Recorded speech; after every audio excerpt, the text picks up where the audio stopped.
You didn't ask to be here, but you scrub the blood anyway. You eat only what's left. You speak only when told. And now one of the noblemen is dead. You know what happened, but if you say the wrong thing, you'll be next. Welcome to the life of a medieval servant. You're not a soldier. You're not a killer. But you still might not make it to morning. Now tell me, where are you watching this from, and what time is it? I go through every comment. It's always comforting to see how far these stories travel. And subscribe if you're coming back for more. Your alarm clock hasn't gone off yet because alarm clocks won't exist for another 600 years. Instead, you're jolted awake by the deafening clang of a bell tower that's been ringing since before dawn. The sound cuts through your skull like a rusty blade, and you realize with growing horror that this isn't just any morning. This is your first day as a servant in a medieval manor house, and you're already late. The straw beneath you scratches against your skin through the thin, scratchy wool of your tunic. You're sharing this cramped space under the kitchen stairs with 3 other servants, and the smell is, well, let's just say medieval hygiene wasn't exactly a priority. The air is thick with the scent of unwashed bodies, stale bread, and something else you can't quite identify but really wish you couldn't smell. Your fellow servants are already stirring, groaning as they pull themselves from their makeshift beds. One of them, a girl who looks barely 14, shoots you a look that says everything. Move faster or face the consequences. You stumble to your feet, your muscles already aching from yesterday's work that your modern body simply isn't prepared for. The simple act of standing sends shooting pains up your spine. Your hands, soft from a lifetime of keyboards and smartphones, are already blistered from just one day of manual labor. But here's the thing that hits you like a punch to the gut. This isn't a weekend camping trip or some historical reenactment you can walk away from. This is your life now, and if you can't keep up, you'll be cast out into a world where being homeless means almost certain death. The kitchen is already alive with frantic activity when you stumble in. The head cook, a woman built like a fortress and with twice the intimidation factor, barely glances your way before barking orders. You, new one, water buckets now. Her voice could strip paint, and you realize she's talking to you. The well is outside, which means crossing the courtyard in the pre-dawn darkness, and you're about to learn your first harsh lesson about medieval life. Everything is harder than it looks. You grab the wooden buckets, surprised by how heavy they are even when empty. The rope handle cuts into your palms as you make your way across the muddy courtyard. The well seems impossibly deep, and as you lower the bucket down, you hear the distant splash echo back up like a warning. Pulling up that first bucket of water nearly defeats you. Your arms shake with the effort, and by the time you've hauled up the second bucket, your shoulders are screaming in protest. Modern gym workouts have nothing on medieval manual labor. But here's where it gets interesting. As you struggle back toward the kitchen, sloshing water with every step, you notice something that makes your blood run cold. The other servants move with a kind of desperate efficiency that speaks to years of practice under threat. They don't walk, they scurry. They don't speak, they whisper. And when the steward appears in the courtyard, checking on the morning preparations, everyone freezes like deer sensing a predator. The steward is a thin man with cold eyes who carries himself like someone accustomed to absolute authority over other people's lives. He watches you struggle with the water buckets, and for a moment you think he might help or at least acknowledge your effort. Instead, he simply makes a mental note, the kind of calculation that means your job security just decreased significantly. In the medieval world, weakness isn't just discouraged. It's a liability that can get you replaced faster than you can say, unemployment benefits. Back in the kitchen, the real work begins. You're assigned to help prepare breakfast for the Lord's family, and you quickly discover that medieval cooking is less rustic charm and more controlled chaos with potentially deadly consequences. The fire in the great hearth roars like a living thing, and managing it requires skills you've never developed. Too little heat and the bread won't rise. Too much and you'll burn down the manor. The margin for error is exactly zero. Your first task seems simple enough. Turn the spit where a massive piece of meat is roasting. But as you take hold of the iron handle, the heat nearly sears the skin off your palms. The other servants watch with a mixture of sympathy and impatience as you struggle to find a rhythm. This isn't just cooking. It's a delicate dance between efficiency and survival, and you're stumbling through the steps while everyone else has choreographed their movements through years of practice and necessity. The smell of roasting meat fills the air, rich and smoky, making your empty stomach clench with hunger. But here's the cruel irony. You're surrounded by food you're not allowed to eat. Medieval servants lived on scraps and whatever remained after their betters had finished dining. Your breakfast will be thin porridge, stale bread, and if you're lucky, some watery ale that's safer to drink than the water you just hauled up from that questionable well.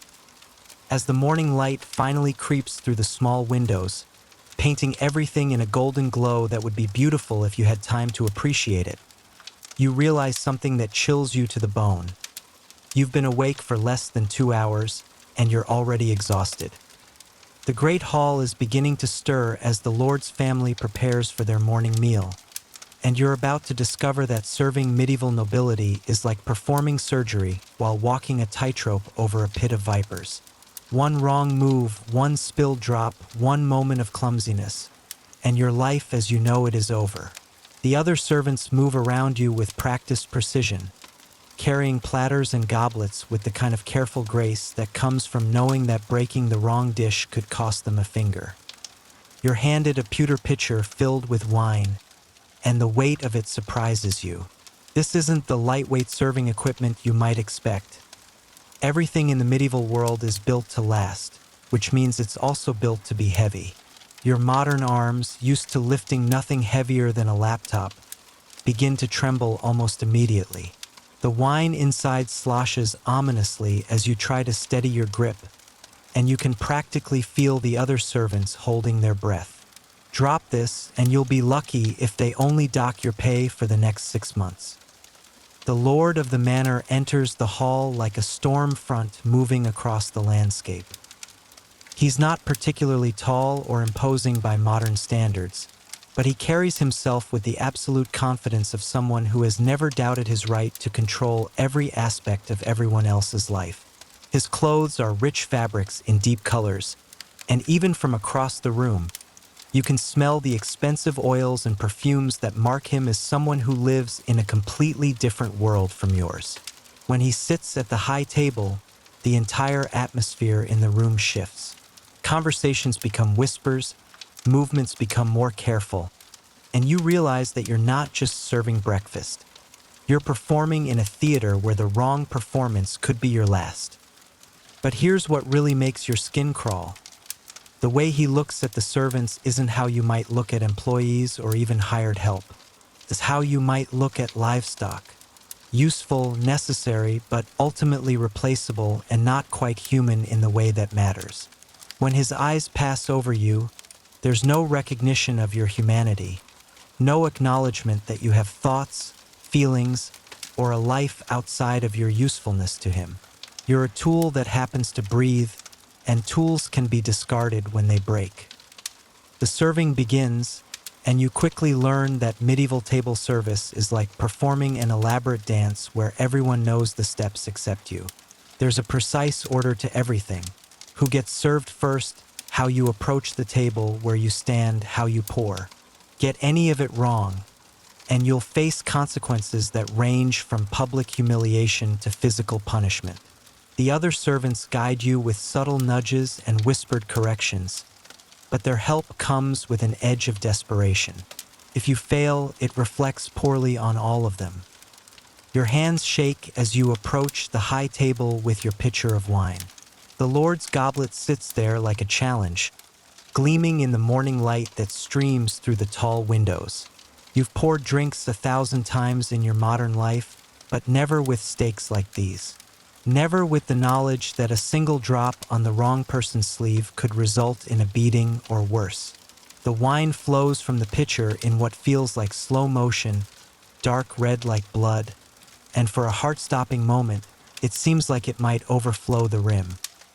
As you step back from the table, trying to blend into the background like the other servants, you catch a snippet of conversation that makes your blood run cold. The Lord is discussing the harvest with his steward, and they're talking about the servants like chess pieces. Who's working hard enough, who's becoming a liability, who might need to be encouraged to work harder. Your name doesn't come up, but the casual way they discuss people's fates reminds you that you're not just working a job. You're trapped in a system where your entire existence depends on the whims of people who view you as barely human. The meal continues with course after course of rich foods that make your empty stomach clench with hunger. Roasted fowl, fresh bread, honeyed fruits, and delicacies you can't even identify. The irony burns like acid in your throat. You're surrounded by abundance while slowly starving. Medieval servants typically ate one real meal a day, and even that was often just thin soup and coarse bread. The contrast between the plenty on the table and the hunger in your belly is a constant reminder of your place in this rigid hierarchy. But the real horror isn't the hunger. It's the realization that this is just breakfast. The day has barely begun, and you're already running on fumes. Your feet, unaccustomed to standing on hard stone floors for hours, are beginning to throb. Your back aches from the constant bowing and careful posture required in the presence of your betters. Your hands, still stinging from the morning's work, have to remain steady and ready for whatever task comes next. And there will always be a next task. When the Lord finally finishes his meal and leaves the hall, the atmosphere doesn't relax. It intensifies. Now comes the cleaning, and medieval cleaning is like modern cleaning's brutal, unforgiving older brother. There are no convenient cleaning supplies, no running water, no labor-saving devices. Every dish must be scrubbed by hand with harsh soap that strips the skin from your fingers. Every surface must be wiped down with cloths that you'll wash and reuse until they fall apart. Every crumb must be swept up and disposed of properly, because waste in the medieval world isn't just untidy. It's a luxury no one can afford. You're elbow deep in greasy dishwater when you hear the commotion from the courtyard. Raised voices, running feet, and underneath it all, a sound that makes your modern sensibilities recoil. The unmistakable crack of a whip. Someone has displeased the steward, and they're being made an example of for the rest of the staff. The other servants around you don't even look up from their work, but you can see the tension in their shoulders, the way their movements become more precise and careful. This could be any of them tomorrow, and they know it. The message is clear and brutal. There is no safety net here, no human resources department, no worker protections of any kind. You work until you drop, and if you can't work anymore, you're cast out to face a world where being unable to work means death. The sound of that whip echoes in the great hall like a promise and a threat, and you realize that your real education in medieval life has only just begun. The afternoon brings new horrors as you're assigned to help with laundry, and you quickly discover that medieval washing is less about getting things clean and more about not dying in the process. The wash house sits beside the manor like a steamy, hellish cave where enormous cauldrons of water bubble over open fires. The heat hits you like a physical wall when you step inside, and the humidity makes it feel like you're breathing underwater. Your modern lungs, accustomed to air conditioning and climate control, rebel against the oppressive atmosphere. The head laundress, a woman whose arms are scarred from years of working with boiling water and caustic soap, barely glances at you before pointing to a pile of stained linens that reaches nearly to your waist. These aren't just dirty clothes. They're the accumulated filth of a household where bathing is a monthly event at best. The smell alone could knock a vulture off a garbage truck, and you have to breathe through your mouth to keep from gagging. But here's the thing that really terrifies you. This is considered normal work, the kind of task that keeps the manor running smoothly. The process begins with heating water in massive iron cauldrons that weigh more than a small car when full. You and another servant struggle to carry buckets of water from the well, your arms screaming in protest with each trip. The fire beneath the cauldrons roars like a dragon, and maintaining the right temperature requires constant attention. Too hot, and you'll ruin the fabric. Too cool, and the stains won't come out. Get it wrong, and you'll face the consequences from both the laundress and whoever owns the ruined clothing. As you lower the first batch of linens into the scalding water, the steam rises around you like the breath of some ancient beast. Your face flushes red from the heat, sweat pours down your back despite the cool autumn air outside, and your hands start to blister from the rough wooden paddle used to stir the clothes. The lye soap burns your skin on contact, leaving red welts that sting for hours. This isn't just washing clothes. It's enduring a form of controlled torture that medieval people accepted as a normal part of life. But here's where the day takes a darker turn. As you're struggling with a particularly stubborn bloodstain on what appears to be a noble's hunting tunic, you overhear a conversation that freezes your blood. Two of the laundresses are whispering about a servant girl who disappeared 3 days ago. Not quit, not ran away, disappeared. The official story is that she stole something and fled in the night, but their hushed tones suggest something far more sinister. In a world where servants have no legal rights and nobles have absolute authority, people can vanish without explanation and no one will ask uncomfortable questions. The afternoon sun slants through the small windows of the washhouse, creating shafts of golden light that would be beautiful if you weren't slowly being cooked alive. Your clothes are soaked through with sweat and steam, clinging to your body like a second skin. The heat is so intense that you start to feel dizzy, and the constant bending over the cauldrons sends shooting pains up your spine. Modern people simply aren't built for this kind of sustained physical punishment, and your body is starting to shut down in protest. The rhythm of the work becomes hypnotic in its brutality. Lift, stir, scrub, rinse, repeat. Your hands move automatically while your mind tries to process the reality of your situation. This isn't a temporary hardship or a character-building experience. This is your life now, stretching out endlessly into a future where every day will be exactly like this one. The crushing weight of that realization hits you harder than the physical exhaustion. You're not surviving medieval life. You're being slowly ground down by it, hour by hour, day by day. When evening finally arrives, you stumble back to your sleeping space under the kitchen stairs with barely enough energy to collapse onto the straw. Your fellow servants are equally exhausted, too tired even for conversation. The girl who gave you that warning look this morning now regards you with something that might be respect. You've survived your first full day, which apparently isn't something everyone manages to do.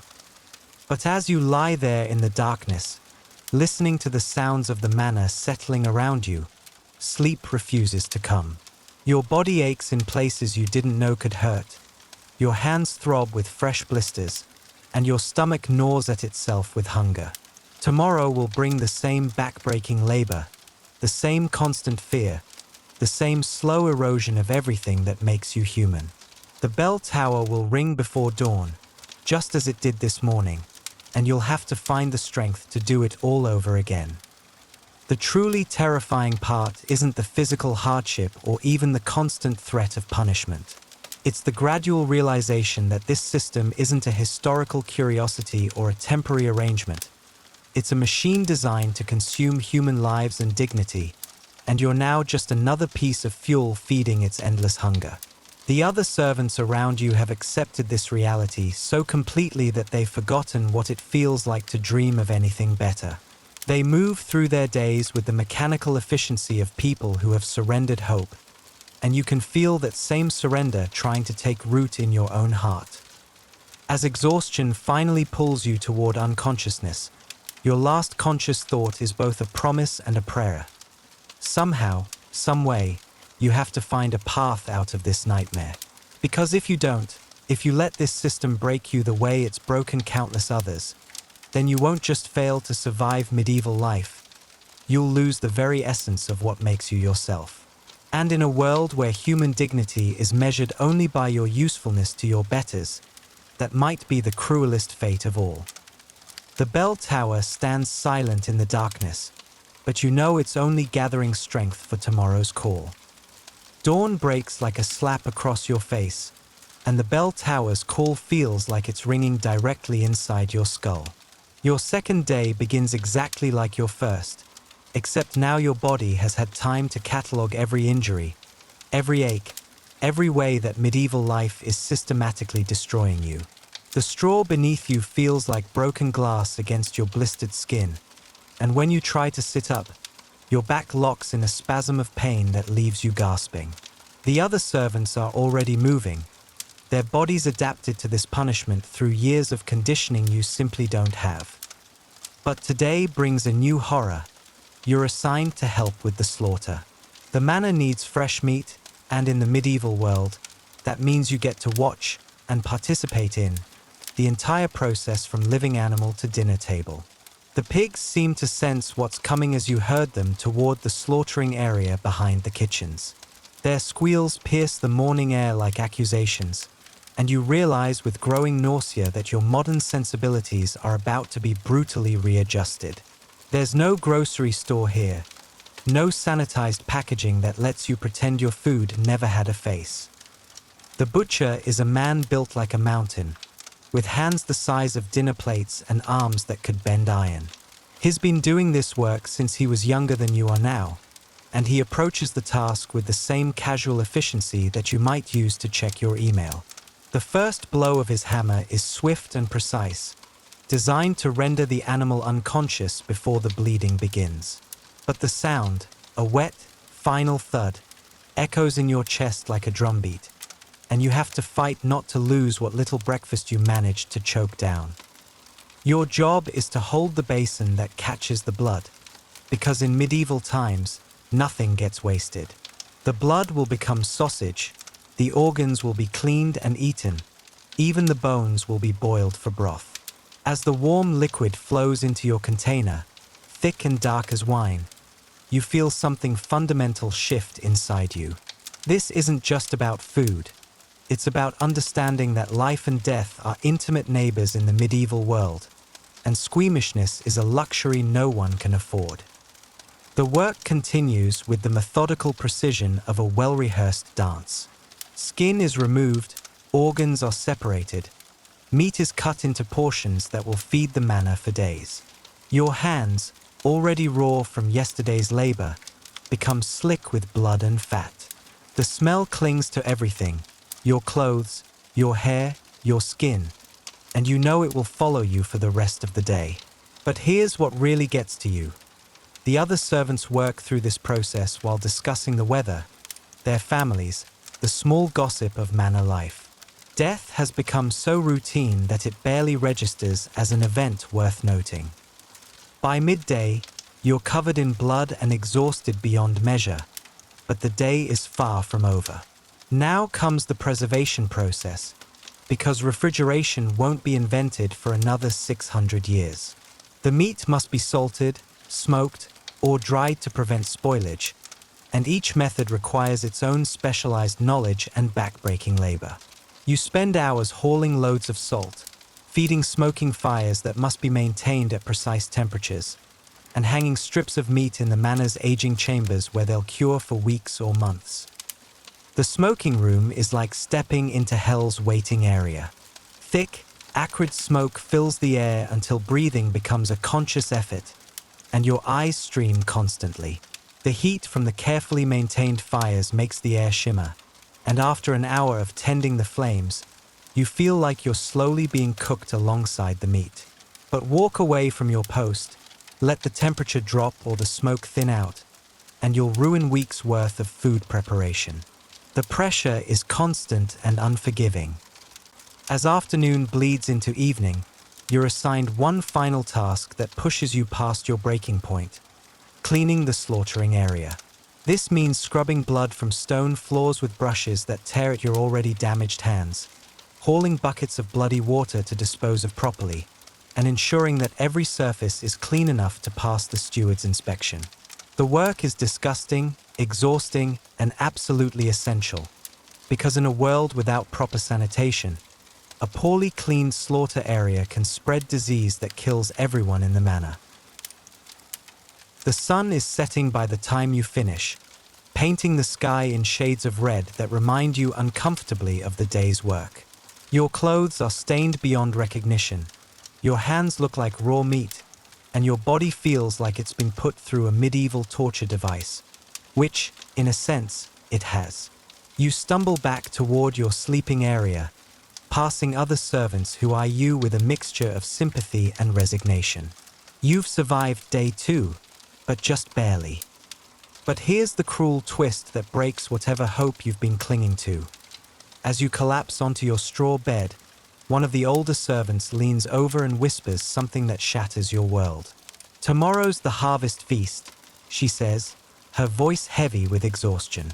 "We'll be working from before dawn until after midnight, serving 3 courses to twice as many nobles as usual.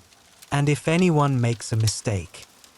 She doesn't finish the sentence, but her meaning is clear. You close your eyes and try to imagine facing another day like this one, multiplied by 10.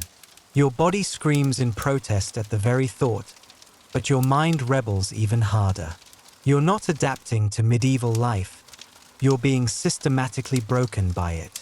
Every day chips away another piece of who you used to be, replacing it with the hollow efficiency of someone who's given up hope. The other servants around you aren't just tired, they're fundamentally defeated, going through the motions of life without any real expectation that things will ever get better. The truth settles over you like a burial shroud. You wouldn't survive a day as a medieval servant because survival isn't really the point. The system isn't designed to sustain human dignity or happiness. It's designed to extract maximum labor from human bodies until those bodies break down and can be replaced. You're not a person with rights and dreams and a future. You're a resource to be consumed, and when you're used up, there will always be another desperate soul to take your place. As sleep finally takes you, your last conscious thought is a bitter recognition of how much you took for granted in your modern life. Indoor plumbing, labor laws, the weekend, the very concept that work should leave you with enough energy to have a life outside of it. All of these things that seemed like basic human rights are actually historical anomalies, brief moments of progress in a much longer story of human suffering. The bell tower waits in the darkness, ready to call you to another day of slow destruction. And somewhere in the manor above, nobles sleep peacefully in warm beds, never wondering about the human cost of their comfort.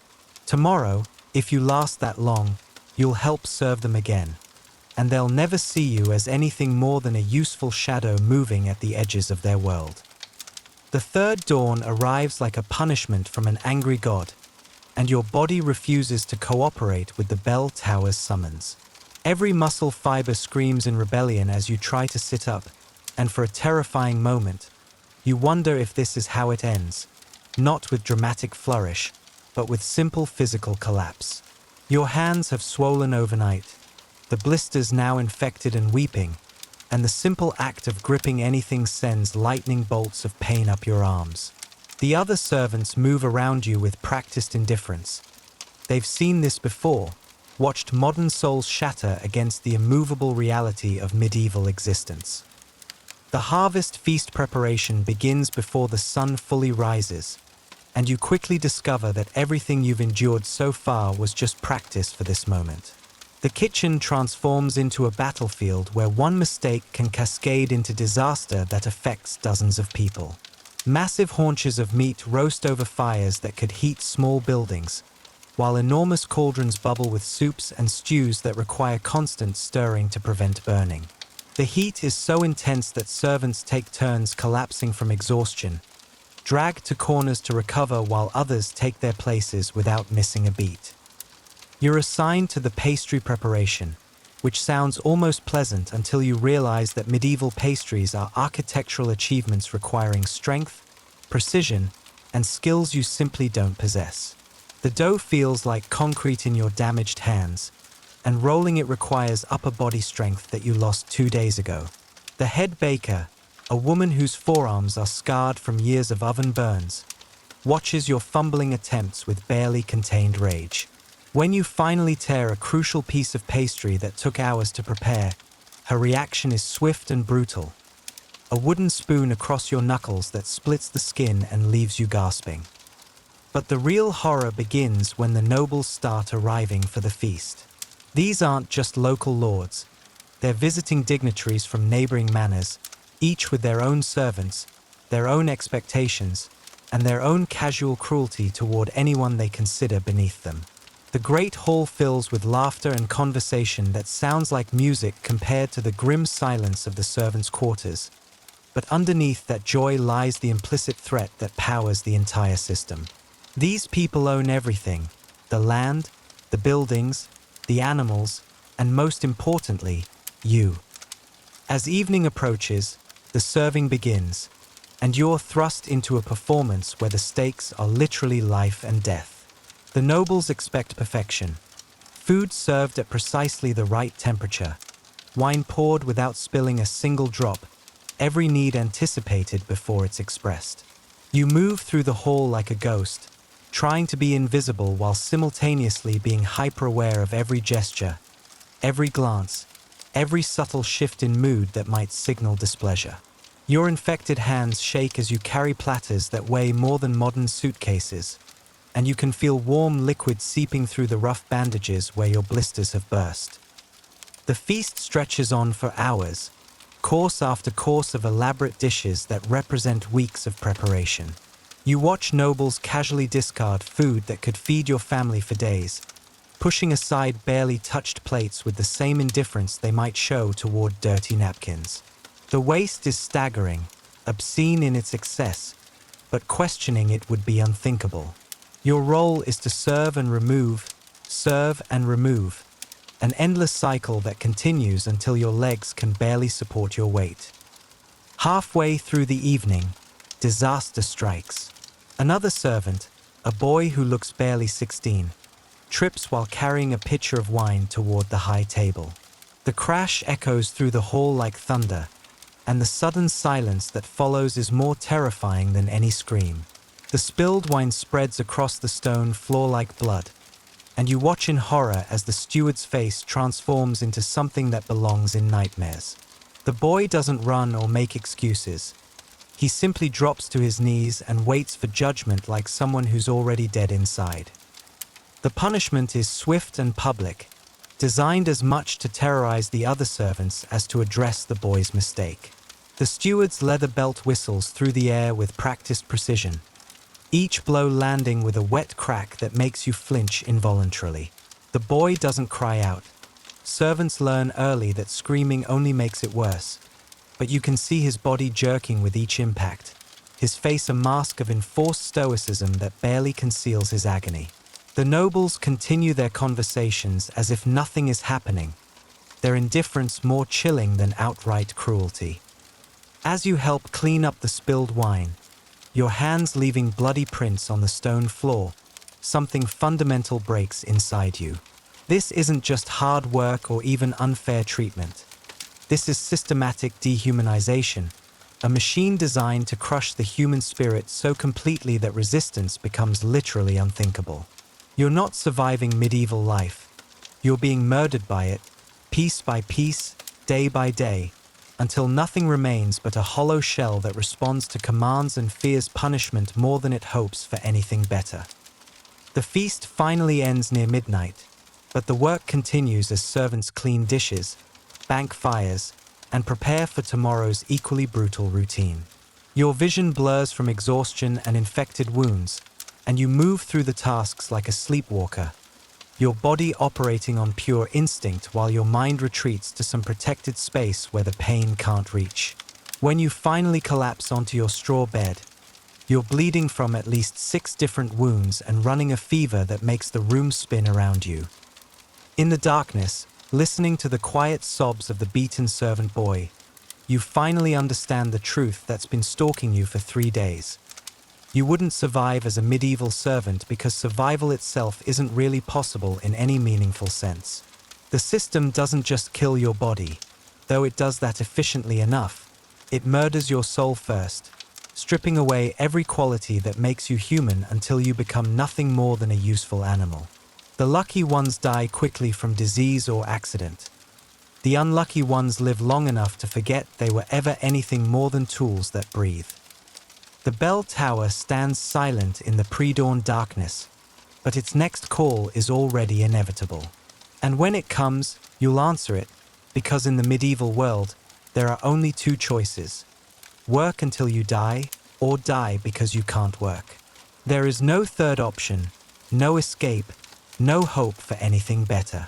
The nobles will wake in their warm beds, the servants will stumble back to their brutal labor, and the machine will continue grinding human lives into the dust that powers their comfortable world.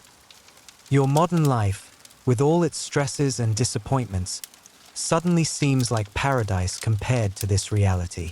Even your worst day in the 21st century contained possibilities that don't exist here. The chance to quit, to change direction, to believe that tomorrow might be different from today. Medieval servants lived and died without ever experiencing that most basic human right, the right to hope. The last thing you hear before fever dreams claim you is the distant sound of wind through the bell tower, practicing for tomorrow's call to another day of slow death. And you realize, with crystal clarity, that you wouldn't survive a day as a medieval servant because no one really does. They just endure, one breath at a time, until breathing becomes more trouble than it's worth. The fever breaks sometime before dawn, leaving you weak but lucid enough to understand that you're dying. Not dramatically, not from any single catastrophic injury, but from the accumulated weight of a system designed to consume human beings like firewood. Your infected hands have red streaks running up your arms, blood poisoning, though you won't know that term for centuries. Your body temperature swings between chills that make your teeth chatter and sweats that soak through your thin clothing. The other servants give you a wide berth. They recognize the signs and know better than to get too close to someone the system is actively killing. When the bell tower calls for the 4th day, you can barely lift your head. The head cook takes one look at your condition and makes the calculation that defines medieval life. You're more liability than asset now. There's no sick leave, no health care, no social safety net of any kind. You're simply told to gather your belongings, the blood-stained tunic on your back and nothing else, and leave the manor grounds before the Lord notices that his investment in your labor has gone bad. In the medieval world, human beings are replaceable parts, and broken parts get discarded without ceremony or sentiment. The walk away from the manor is like crossing from one world into another, except both worlds are versions of hell tailored for different kinds of suffering. Behind you lies the structured brutality of feudal servitude, where at least you knew what to expect from each day's torture. Ahead lies the chaotic nightmare of medieval homelessness, where your life expectancy can be measured in days rather than years. The road stretches before you like an accusation, muddy and rutted from countless travelers who faced the same impossible choice: die slowly as a servant or die quickly as a vagrant. Your fever makes the landscape shimmer like a mirage, and every step sends shockwaves of pain through your infected body. The nearest town is perhaps half a day's walk for a healthy person, but in your condition, it might as well be on another continent. You rest frequently, slumping against roadside stones while trying to summon the strength to continue. Other travelers pass you without acknowledgement. In medieval times, helping strangers is a luxury that most people can't afford, and your obvious illness makes you a pariah that everyone instinctively avoids. The town, when you finally reach it as the sun sets on your 4th day, is like stepping into a nightmare painted by Hieronymus Bosch. The streets are narrow channels of mud mixed with human and animal waste, and the smell hits you like a physical blow. Buildings lean against each other like drunken conspirators, blocking out most of the sky and creating a claustrophobic maze where danger lurks around every corner. This isn't the romanticized medieval village of fairy tales. This is urban poverty stripped of any pretense of dignity or hope. You collapse in an alley between a blacksmith's shop and what might charitably be called an inn, though it looks more like a place where hope goes to die. The few coins you manage to earn during your brief servitude are worthless here. Everything costs more than you have, and your obvious illness makes merchants treat you like a plague carrier. The irony is bitter. You're starving in a place filled with food, dying of thirst within sight of wells, freezing while surrounded by buildings that could provide shelter if you had anything to trade for access. Night falls like a curtain, and the town transforms into something even more dangerous. Figures move through the shadows with purposes you don't want to understand, and the sounds that echo off the narrow walls speak of violence conducted without witnesses or consequences. You huddle in your alley, shivering from fever and cold, listening to your body slowly shut down system by system. Your breathing becomes labored, your heart races and skips, and the red streaks on your arms have spread nearly to your shoulders. But here's the final, crushing realization that completes your education in medieval reality. You're not dying because of bad luck or personal failure. You're dying because the system worked exactly as designed. Medieval feudalism functioned by consuming human lives at an industrial scale, grinding up peasants and servants to fuel the comfortable existence of a tiny elite. Your death isn't a tragedy. It's a feature, not a bug, of a social order that required the suffering of the many to support the luxury of the few. The other homeless figures in the town's dark corners aren't aberrations or exceptions. They're the inevitable byproducts of a system that throws away human beings when they can no longer produce value. Some are former servants like you, broken by labor and cast aside when their bodies failed. Others are displaced peasants whose crops failed or whose lords decided their land could be put to more profitable use. All of them share the same fate: a slow, anonymous death in the shadows of a society that has no use for them. As your fever peaks and your vision starts to tunnel, your last coherent thoughts aren't about the physical pain or even the fear of dying. They're about the crushing weight of understanding that this isn't historical curiosity or medieval quaintness. This is what human civilization looked like for most of human history. The rights and protections you took for granted in your modern life are recent innovations, fragile achievements that required centuries of struggle and could disappear faster than you ever imagined possible. The bell tower of the town church tolls midnight, its sound echoing off the cramped buildings like a funeral dirge. Somewhere in manor houses and castles, nobles sleep peacefully in warm beds, dreaming of tournaments and feasts while their wealth is built on the bones of people exactly like you. The system that killed you will continue tomorrow, and the day after that, grinding up fresh lives to feed its endless hunger for human suffering in service to inhuman comfort. You wouldn't survive a day as a medieval servant because the job was never about survival. It was about extraction. Extracting every ounce of labor from your body, every fragment of dignity from your soul, every spark of hope from your heart, until nothing remained but a hollow shell that could work until it broke. And when it broke, as it inevitably would, the system would discard it without ceremony and reach for the next desperate soul willing to trade their humanity for another day of barely living. The last thing you hear before darkness claims you is the distant sound of cartwheels on cobblestone, carrying tomorrow's supplies to feed tomorrow's masters, powered by tomorrow's servants who don't yet know that they're not workers, they're fuel. And in that final moment of clarity, you understand that your death isn't an ending but a completion, the natural conclusion of a story that was always going to end this way, because in the medieval world, that's the only story that servants are allowed to have. The alley grows quiet around your still form, and morning will find you as it finds all the system's discarded waste. Cold, forgotten, and already being replaced by someone else who thinks they can survive what no one was ever meant to survive. The morning finds your body where the system left it. Another piece of discarded human machinery that served its purpose and broke down right on schedule. The townspeople who discover you don't see a tragedy or a life cut short. They see a common occurrence, as routine as sunrise or rainfall. Medieval death is like medieval life. Cheap, brutal, and utterly forgettable unless you happen to be born into the narrow slice of humanity that matters. But your story doesn't end with your death, because in the medieval world, even corpses serve the system that created them. Your body becomes a teaching tool, a warning whispered between servants who recognize that your fate awaits them all. The smart ones learn to move more carefully, work more efficiently, complain less audibly. The lucky ones die before they fully understand what they've learned.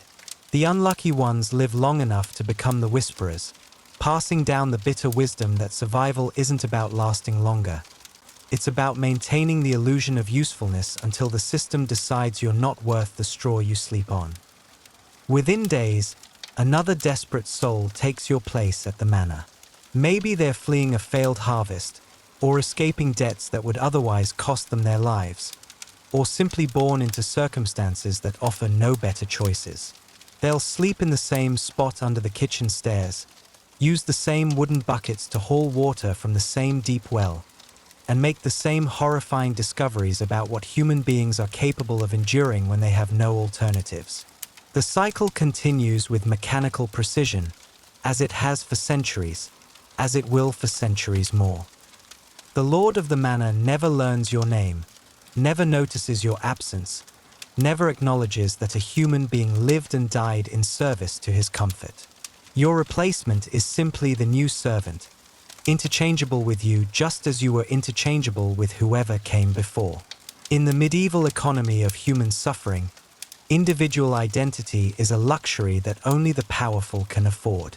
Everyone else is just labor waiting to be consumed, and when that labor is exhausted, the system reaches for more with the casual indifference of someone adding logs to a fire. This is the truth that cuts deeper than any physical wound. You wouldn't survive a day as a medieval servant because survival was never the point. The system wasn't designed to sustain human life. It was designed to extract maximum value from human death. Every servant who collapsed from exhaustion, every peasant who starved while surrounded by food they helped produce, every desperate soul who died in alleyways after being discarded like broken tools. They were all features of a social order that required their suffering to function properly. The nobles who benefited from this arrangement weren't monsters in the cartoon sense. They were simply people who accepted a worldview that made other people's agony not just tolerable but necessary. They slept well in their warm beds because they genuinely believed that the natural order of the universe required some humans to live like animals so that other humans could live like gods. The system wasn't cruel by accident, it was cruel by design, and that cruelty was justified by elaborate philosophical and religious frameworks that made exploitation feel like virtue. Your modern life, with all its frustrations and inequities, exists in a completely different moral universe from the medieval world. The very concepts that you take for granted, human rights, worker protections, the idea that labor should leave you with enough energy to have a life outside of work, are revolutionary notions that required centuries of struggle to establish and could disappear faster than you ever imagined. The medieval world isn't ancient history. It's the default setting of human civilization, the natural state that reasserts itself whenever people stop fighting to maintain something better. Standing in that alley where your story ended, looking at the narrow buildings that squeeze out the sky and the faces that have learned not to see each other's suffering, you finally understand what you couldn't grasp from the safety of the 21st century. Medieval life wasn't harsh because people hadn't figured out how to make it better. It was harsh because making it better would have required dismantling a system that worked perfectly for the people who controlled it. The suffering wasn't a bug. It was the entire program. The bell tower that called you to each day's destruction continues its work, marking time for new servants who haven't yet learned that they're not employees but offerings to a machine that runs on human sacrifice. Somewhere in the manor, your replacement is learning to carry water buckets that cut into their soft hands, discovering that medieval cooking is a form of controlled violence, and slowly realizing that they've entered a world where their humanity is not just unimportant but actively inconvenient. And in manor houses across the medieval world, nobles continue their comfortable lives, secure in the knowledge that their privilege rests on a foundation of suffering so absolute that the people providing it can't even imagine alternatives. They don't stay awake at night wondering about the human cost of their comfort because, in their worldview, the people paying that cost aren't quite human enough for their pain to matter. The system has convinced both the exploiters and the exploited that this arrangement is natural, inevitable, and ultimately just. You wouldn't survive a day as a medieval servant because no one was meant to survive it. You were meant to be consumed by it, and when the consumption was complete, the system would reach for someone else without missing a beat. Your death wasn't a failure of the medieval world. It was the medieval world working exactly as intended, turning human lives into fuel for a civilization that existed solely to benefit the few at the expense of the many. The wind through the bell tower carries the sound of tomorrow's call to another day of systematic destruction.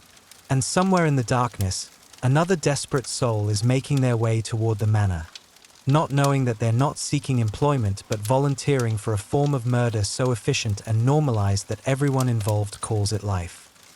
But let's pull back from that alley for a moment, away from the cold reality of your medieval death, and examine what this nightmare teaches us about human resilience and the progress we've made. Your story isn't just about medieval brutality. It's about understanding how extraordinary your modern existence truly is, even with all its imperfections and frustrations. Every morning when your alarm clock gently wakes you instead of a bell tower's violent clang, you're experiencing a luxury that medieval servants couldn't even imagine.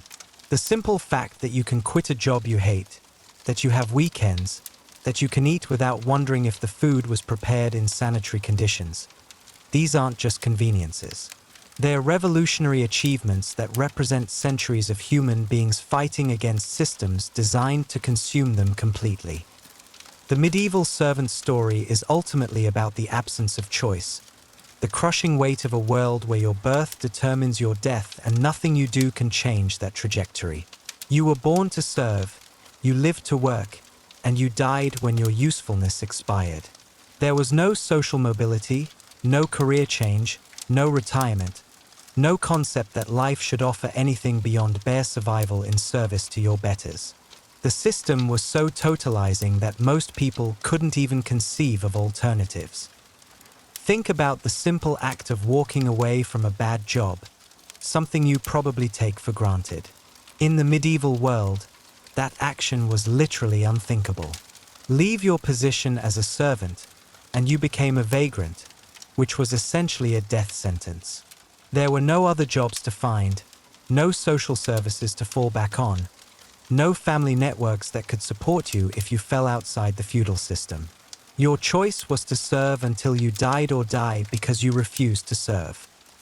The physical brutality you experienced, the infected wounds, the bone-deep exhaustion, the systematic destruction of your body, was just the visible surface of a deeper horror, the complete elimination of human agency. Medieval servants didn't just suffer physically. They suffered existentially, trapped in lives where their thoughts, dreams, and desires were not just unimportant but actively dangerous. Hope itself became a liability because hoping for something better only made the reality of your situation more unbearable. Yet here's what makes your medieval death ultimately meaningful. It illuminates just how much human civilization has achieved in the centuries since then. The labor laws that protect you, the minimum wage standards that ensure you can survive on your earnings, the healthcare systems that treat infection before it kills you, these aren't natural features of human society. They are hard-won victories in an ongoing struggle against the medieval mindset that views human beings as disposable resources. Your modern complaints about work stress, demanding bosses, or unfair treatment aren't invalidated by the medieval servant story, they're contextualized by it.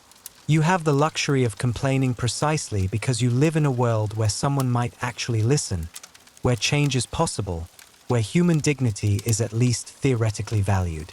The medieval servant couldn't complain because complaints were evidence of ingratitude that could cost you your life.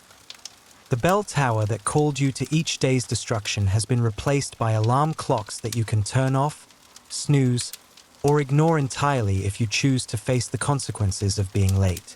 That simple technological change represents a profound shift in human autonomy, the difference between being summoned like an animal and choosing when to begin your day.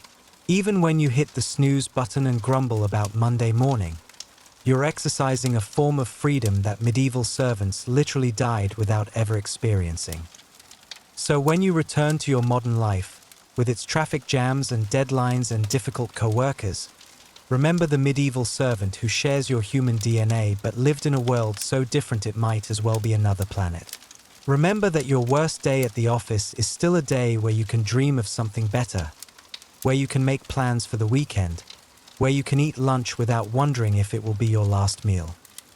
The medieval world isn't ancient history.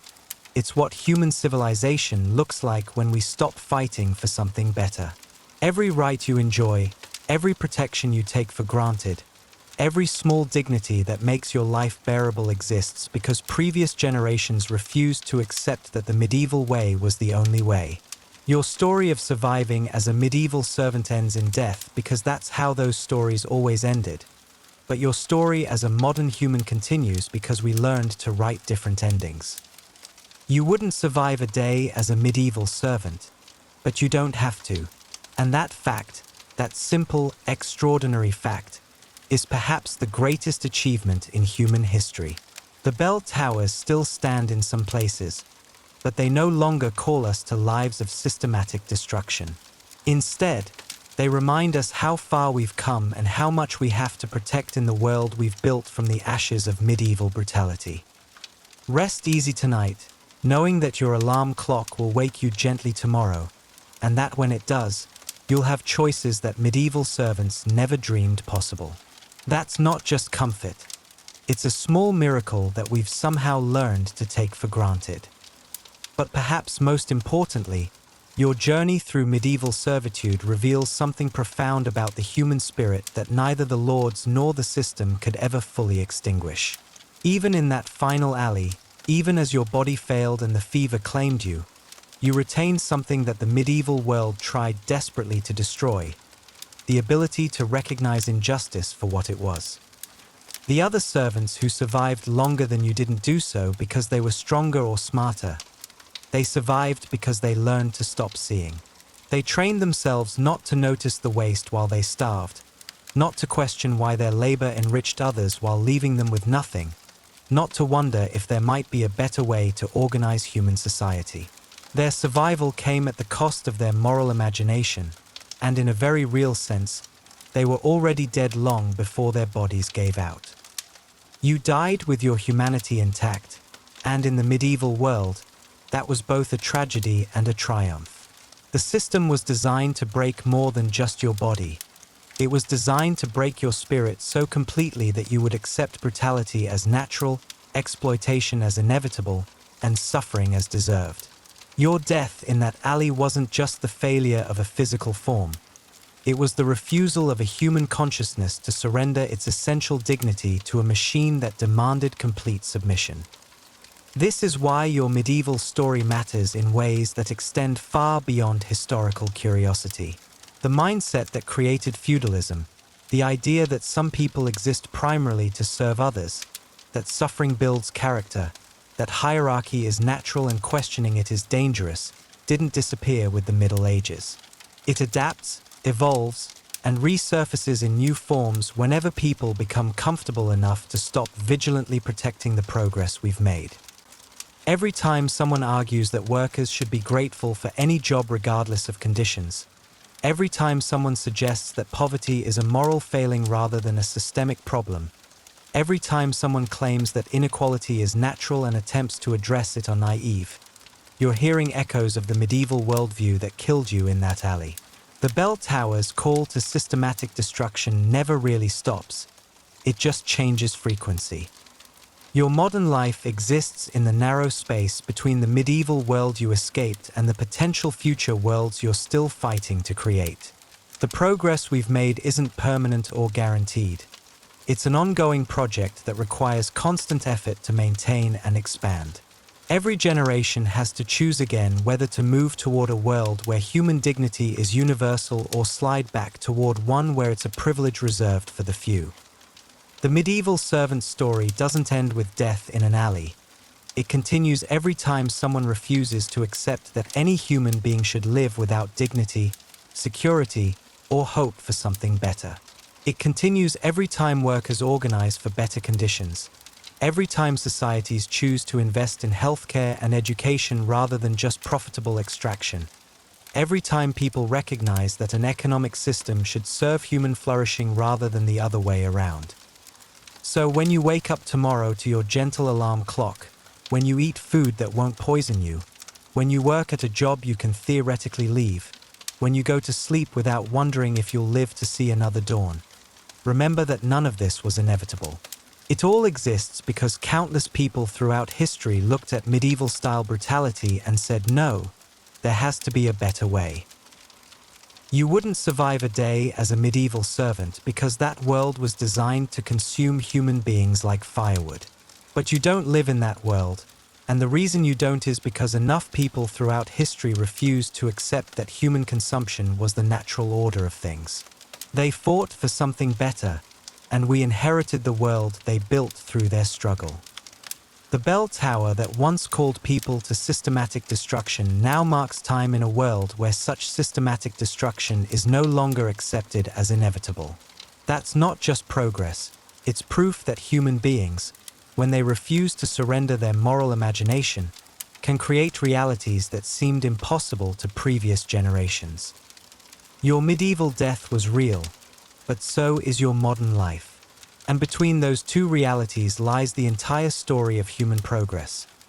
The long, difficult, ongoing work of building a world where no one has to die in alleys because they're no longer useful to people who never saw them as human in the first place. The night is quiet now, your modern bed is comfortable, and tomorrow offers possibilities that medieval servants never dared to dream. Sleep well, knowing that your comfort rests not on the suffering of others, but on the hard-won recognition that every human being deserves the chance to live with dignity.